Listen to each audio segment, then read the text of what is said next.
One Piece chapter 1135 is out, and we have some wild theories about this chapter. Before we hop into it though, if I didn't say it in my last video, Happy New Year's, and if you enjoy this video, subscribe to the channel. Anyway, the chapter starts with us finding out that the Harry Potter library in Elbaf is actually all thanks to this owl who can gigantify objects. And I know I'm not the only one looking at this owl sideways. There's gotta be some dude hiding as an owl, because this is way too convenient to have a magic owl who just helps you out for no reason. But Vegapunk did say that the owl has the rear fruit, so it probably isn't an owl fruit, but this is information coming from a person who was supposed to be dead 3 times over. I ain't trusting that eggplant head dude no more. Moving on though, although last chapter we found out that Elbaf is becoming a peaceful island, there is one kid who is still about that action, and that is Colin. And Colin is Ripley's kid, and if you forgot who Ripley is, that's the female giant from last chapter who looks like Kratos. And we also find out that Colin's dad is a human, and I'm not gonna lie, I had the same face as Sanji. Like, the hell you mean your dad's a human? That dude could probably make a house out of the inside of Ripley's body. But I did hear a lot of theories about who could be the dad, and most of them point towards Scopper Gaban, who is Roger's left-hand man. And why do people think this? Well, probably just because he's an unexplored character who fought on Odin's level and sailed with Roger, which is pretty cool. But I want to introduce another idea. What if it's Ben Beckman?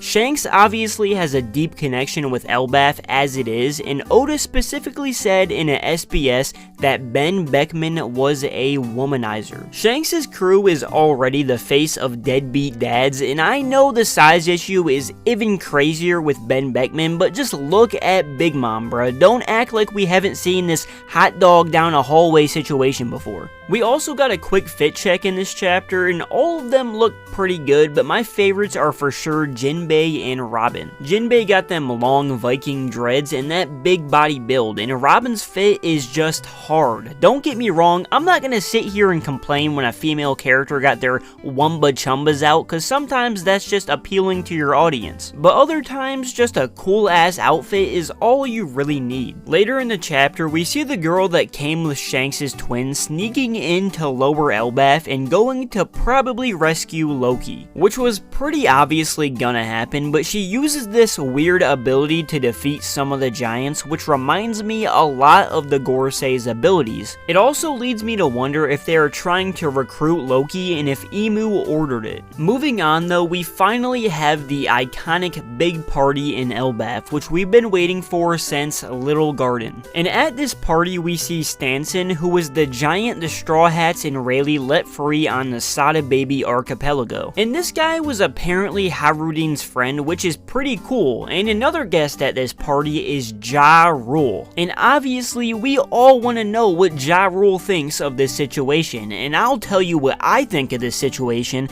This dude is a unit, bruh. He is built like Radahn from Elden Ring. How do you make Dory and Broggy look small? Also, whoever this dude's ops are, look man, I don't want no problems. They took Get Yo Head Split to a literal level. Bro has an entire claymore lodged in his dome piece. But hey, that is the end of the chapter. Kind of a short one again, but there wasn't really too much crazy stuff going on in this chapter. It was kind of just vibey. Let me know in the comments what y'all thought of the chapter though, and please consider subscribing.